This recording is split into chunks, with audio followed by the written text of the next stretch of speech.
السلام علیکم ورحمۃ اللہ وبرکاتہ۔ معزز ناظرین، اسلامی نیا سال شروع ہونے جا رہا ہے۔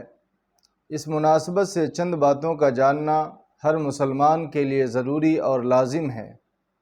آج اس مختصر وقت میں مختصر کلپ میں آپ کے سامنے اسی مناسبت سے 7 باتیں عرض کرنے کی کوشش کر رہا ہوں۔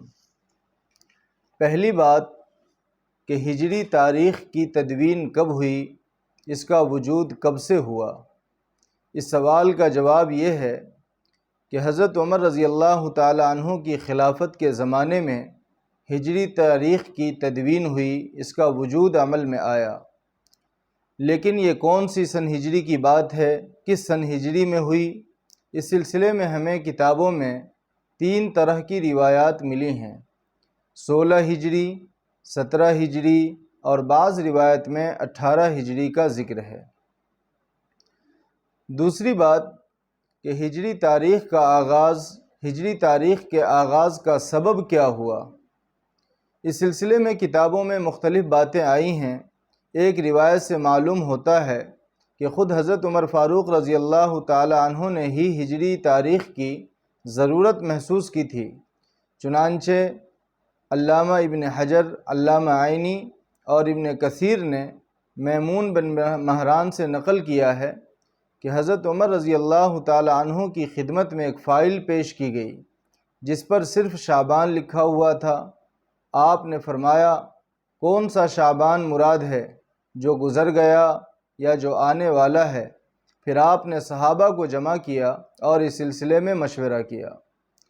دوسرا سبب کتابوں سے یہ معلوم ہوتا ہے کہ حضرت ابو موسیٰ اشعری رضی اللہ عنہ نے حضرت عمر رضی اللہ تعالی عنہ کو خط لکھا کہ آپ کی طرف سے ہم کو خطوط موصول ہوتے ہیں مگر ان پر تاریخ لکھی ہوئی نہیں ہوتی ہے، جس کی وجہ سے ہمیں پریشانی کا سامنا کرنا پڑتا ہے۔ اس کے بعد حضرت عمر رضی اللہ تعالی عنہ نے صحابہ کو جمع کیا اور اس مسئلے میں مشورہ کیا۔ 2 طرح کی بات ہمارے سامنے آئی۔ ان دونوں میں تطبیق اس طرح دی جا سکتی ہے کہ ہو سکتا ہے حضرت عمر رضی اللہ تعالی عنہ کو پہلے ہجری تاریخ مقرر کرنے کی ضرورت محسوس ہوئی ہو، پھر حضرت ابو موسیٰ اشعری رضی اللہ تعالی عنہ نے بھی ضرورت کا احساس دلایا تو آپ رضی اللہ تعالی عنہ نے صحابہ سے مشورہ کیا اور اسلامی سال اور مہینے طے کیے۔ تیسری بات، اسلامی تاریخ کی ابتدا کے سلسلے میں صحابہ کی رائے کہ کب سے اسلامی تاریخ ہجری تاریخ کا آغاز کیا جائے۔ اس سلسلے میں اسلامی تاریخ کی ضرورت محسوس ہونے کے بعد حضرت عمر رضی اللہ تعالی عنہ نے صحابہ کو جمع کیا اور مشورہ لیا۔ مشورے میں 4 طرح کی باتیں آئیں۔ پہلی بات، بعض صحابہ نے یہ کہا کہ اسلامی تاریخ کی ابتدا ولادت نبوی سے کی جائے، جس سال اللہ کے نبی علیہ السلام کی ولادت ہوئی تھی اس کو پہلا سال، اسلامی پہلا سال قرار دیا جائے۔ دوسری بات، بعض صحابہ نے یہ کہا کہ نبوت کے سال سے اسلامی سال کی ابتدا کی جائے۔ تیسرے صحابہ وہ تھے جن کی رائے یہ تھی کہ اللہ کے نبی علیہ السلام کی وفات کے سال سے اسلامی سال کا آغاز کیا جائے۔ چوتھے قسم کے صحابہ کی رائے یہ تھی کہ مکہ سے مدینہ جس سال اللہ کے نبی علیہ السلام نے ہجرت کی تھی، ہجرت کو اسلامی سال کا آغاز اور ابتدا قرار دیا جائے۔ اخیر میں، اور صحیح اکثر صحابہ کی رائے یہی تھی، اخیر میں تمام صحابہ کا اتفاق ہو گیا کہ اسلامی سال کی ابتدا ہجرت سے کی جائے، چونکہ یہ اکثر صحابہ کی رائے تھی، اور حضرت عمر رضی اللہ تعالی عنہ نے اسی پر فیصلہ فرما دیا۔ چوتھی بات، اسلامی سال کی ابتدا کس ماہ سے کی جائے؟ اسلامی تاریخ کی ابتدا ہجرت سے ہونے پر صحابہ کے اجماع کے بعد اب یہ مسئلہ زیر غور آیا کہ اسلامی سال کی ابتدا کس مہینے سے کی جائے، تو اس بارے میں صحابہ کے درمیان 3 طرح کی رائے تھی۔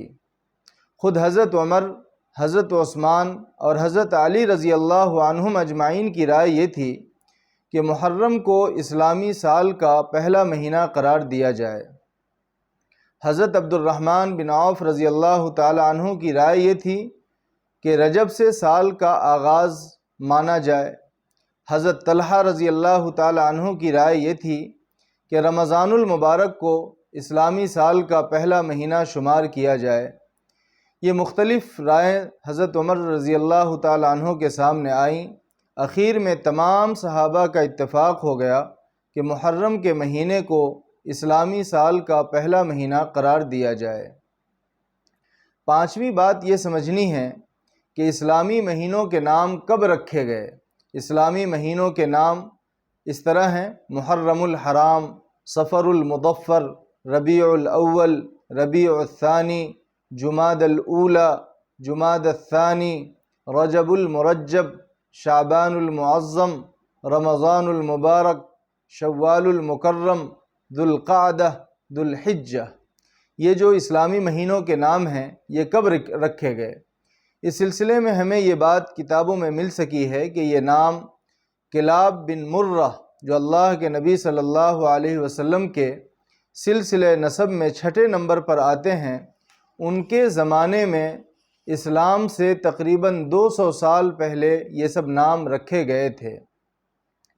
چھٹی بات، اسلامی تاریخ کی شرعی حیثیت، جس کو ہم چاند کی تاریخ بھی کہتے ہیں، اسلامی تاریخ یا قمری تاریخ سے تعبیر کیا جاتا ہے، اس کی اسلام میں کیا حیثیت ہے؟ چاند کی تاریخ ایک طرح کا اسلامی شعار ہے۔ اس کا تعلق براہ راست اسلامی عبادات کے ساتھ ہے، لہذا چاند کی تاریخ کا استعمال کرنا مسلمانوں کے لیے فرض کفایہ ہے، لہذا ہمیں اس کا استعمال کرنا چاہیے۔ یہی ہمارا شرعی فریضہ اور ملی غیرت کا تقاضا ہے۔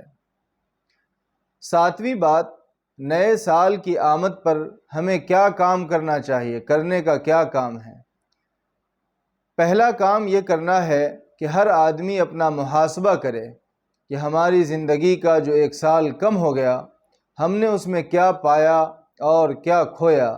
نیک عمل میں زندگی گزری تو اللہ تعالیٰ کا شکر ادا کریں اور آئندہ کے لیے استقامت کی دعا کی جائے، اور گناہ میں زندگی گزرتی چلی آ رہی ہے تو ان گناہوں سے توبہ کر کے نیک اعمال شروع کیے جائیں۔